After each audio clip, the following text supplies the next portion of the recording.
നമസ്കാരം. Raf talk ഫുട്ബോളിലേക്ക് അവർക്കും സ്വാഗതം. വേൾഡ് കപ്പ് ക്വാളിഫയറിലെ തങ്ങളുടെ അവസാന റൗണ്ട് മത്സരം കളിക്കാനിറങ്ങുകയാണ് നാളെ അർജൻറ്റീന. നാളെയാണ് മത്സരം ഇക്വഡോറിൽ നടക്കുന്നതെങ്കിലും നമുക്ക് ഇന്ത്യൻ സമയം ബുധനാഴ്ച പുലർച്ചെ 4:30 ആ മത്സരം. ഇക്വഡോറിലെ അവേ മത്സരമാണ്. ഈ മത്സരത്തിന് പല മാറ്റങ്ങളും അർജൻറ്റീന സ്ക്വാഡിൽ കോച്ച് ലയണൽ സ്കലോനി വരുത്തിയേക്കുമെന്നാണ് റിപ്പോർട്ട്. ഇന്നലത്തെ ട്രെയിനിങ്ങുമായി ബന്ധപ്പെട്ട വിവരങ്ങളൊക്കെ ശേഖരിച്ച ശേഷം അർജൻറ്റീൻ മാധ്യമങ്ങൾ ചില സൂചനകൾ നൽകുന്നുണ്ട്. എന്തൊക്കെ മാറ്റങ്ങളാണ് കോച്ച് ഉദ്ദേശിക്കുന്നത് എന്ന്. പ്രധാനമായും മുന്നേറ്റ നിരയിൽ ലിയോ മെസ്സി ഇല്ല, അതുകൊണ്ട് അവിടെ ഒരു മാറ്റം നമ്മൾ പ്രതീക്ഷിക്കണം.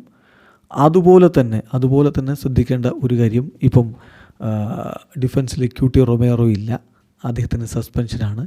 സോ അവിടെ ഒരു മാറ്റം എന്തായാലും ഉണ്ടാകും. പിന്നെ അലക്സിസ് മാക്കലിസ്റ്റർ തിരികെ വരുമ്പോൾ അദ്ദേഹത്തിന് പ്ലേയിങ് ലെവലിൽ അവസരം കിട്ടും. അപ്പോൾ അങ്ങനെയൊക്കെയുള്ള മാറ്റങ്ങൾ എന്തായാലും പ്രതീക്ഷിക്കണം. നമ്മൾ നോക്കുകയാണ്. ഗോൾ കീപ്പറായിട്ട് എമി മാർട്ടിനസ് തന്നെ. ഡിഫൻസിൽ കൺഫ്യൂഷൻസ് ഉണ്ട്. നാഹുൽ മൊളീന ഓർ ഗോൺസാലോ മുണ്ടിൽ രണ്ടിലൊരാളെ ആയിരിക്കും കളിപ്പിക്കുക. പിന്നെ പ്രധാനപ്പെട്ട കാര്യം, ലിയനാർഡോ ബലേഡിയെ കളിപ്പിക്കും. യെസ്, ക്യൂട്ടി റൊമേറോയ്ക്ക് പകരം ആ പൊസിഷനിൽ വരിക ലിയനാർഡോ ബലേഡി ആയിരിക്കും. ഒപ്പം നിക്കോളാസ് ഓട്ടാമെൻഡിയും സെൻറ്റർ ബാക്കുമാരുടെ റോൾ അവർ രണ്ടുപേരുമാണ് കൈകാര്യം ചെയ്യുക. ഇനി ഡിഫൻസിൻ്റെ ഇടതുപാർശ്വത്തിൽ നിക്കോളാസ് ടാഗ്ലിയഫിക്കോ ഓർ മാർക്കോസ് അക്യൂഞ്ഞ രണ്ടിലൊരാളെയാണ് കളിപ്പിക്കുക. അപ്പോൾ ആ കാര്യങ്ങളിലൊക്കെ സ്റ്റിൽ സ്കലോനി ഫൈനൽ തീരുമാനമെടുത്തിട്ടില്ല എന്നാണ് TYC സ്പോർട്സിൻ്റെ റിപ്പോർട്ട്. മധ്യനിരയിലേക്ക് വരുമ്പോൾ റോദ്രിഗോ ഡീപോളോ അല്ലെങ്കിൽ ഇസിക്കിയൽ പലാസിയോസോ രണ്ടിലൊരാളെയായിരിക്കും കളിപ്പിക്കുക. ലിയാൻഡ്രോ പെരേഡസ് എന്തായാലും ഉണ്ടാകും, അലക്സിസ് മാക്കലിസ്റ്ററും ഉണ്ടാകും. അപ്പോൾ ഇതാണ് അവിടെ ശ്രദ്ധിക്കേണ്ട കാര്യം. ഈ 3 പേരാണ് ഉണ്ടാവുക.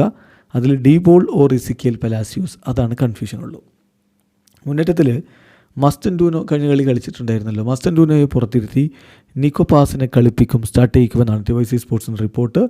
പിന്നെ ഹ്യൂലിയാനോ സിമിയോണിയോ ലൗട്രോ മാർട്ടിനസോ രണ്ടാലൊരാൾ, അതല്ലെങ്കിൽ ഹ്യൂലിയാനോ സിമിയോണിയെ കളിപ്പിച്ചേക്കാം. അപ്പോൾ Julian Alvarez or Lautaro Martinez, അവിടെയും രണ്ടാലൊരാൾ എന്നുള്ള നിലപാടിലേക്ക് കോച്ച് പോകും. എന്ന് പറഞ്ഞാൽ നിക്കോ ഗോൺസാലസ് എന്തായാലും സ്റ്റാർട്ട് ചെയ്യും. അദ്ദേഹത്തിൽ വലിയ വിശ്വാസമാണ് കോച്ചിനുള്ളത്. അപ്പോൾ ഇവിടെ ശ്രദ്ധിക്കേണ്ട കാര്യം, ഒന്നുകിൽ സിംഗിൾ നമ്പർ 9 വെച്ച് കളിപ്പിക്കും, അങ്ങനെയെങ്കിൽ ലൗട്രോ അല്ലെങ്കിൽ ഹുലിയൻ ആൽവരസ് രണ്ടിലൊരാളായിരിക്കും മുന്നേറ്റ നിരയിൽ ഉണ്ടാവുക. അങ്ങനെ വന്നാൽ ഹുലിയാനോ സിമിയോണി സ്റ്റാർട്ട് ചെയ്യാനുള്ള സാധ്യതയുണ്ട്. ഇനി അതല്ല, ഡബിൾ 9 വെച്ചിട്ടാണ് കളിക്കാൻ ഉദ്ദേശിക്കുന്നതെങ്കിൽ ഹുലിയാനോ സിമിയോണി ഓർ ലൗട്രോ എന്ന രൂപത്തിലേക്ക് അവിടെ കാര്യങ്ങൾ പോവുകയും ചെയ്യും. അപ്പോൾ അത് കോച്ച് ഏത് ഫോർമേഷനിലേക്ക് പോകും എന്നനുസരിച്ചാണ് ഉണ്ടാവുക. അപ്പോൾ ഇതാണിപ്പോൾ പുറത്തേക്ക് വരുന്ന വിവരങ്ങൾ. എന്നാലും അർജൻറ്റീന വേൾഡ് കപ്പ് ക്വാളിഫയറിൽ വീണ്ടും പ്രകടനം നടത്തി 1ാം സ്ഥാനത്ത് അങ്ങനെ വിരാജിക്കുകയാണ്. അവസാന റൗണ്ട് മത്സരം വിജയിച്ചുകൊണ്ട് അവസാനിപ്പിക്കണം, എന്നിട്ട് വേൾഡ് കപ്പിനുള്ള ഒരുക്കങ്ങൾ അതിശക്തമായിട്ട് മുന്നോട്ട് കൊണ്ടുപോകണം. അതാണ് ലയണൽ സ്കലോനിയുടെ ലക്ഷ്യം. എന്തായാലും മെസ്സി ഇല്ല എങ്കിൽ പോലും വിജയിച്ച് കയറും എന്ന പ്രതീക്ഷയിലാണ് അർജൻറ്റീനയുടെ ആരാധകരുള്ളത്. വീഡിയോ അവസാനിക്കുന്നു.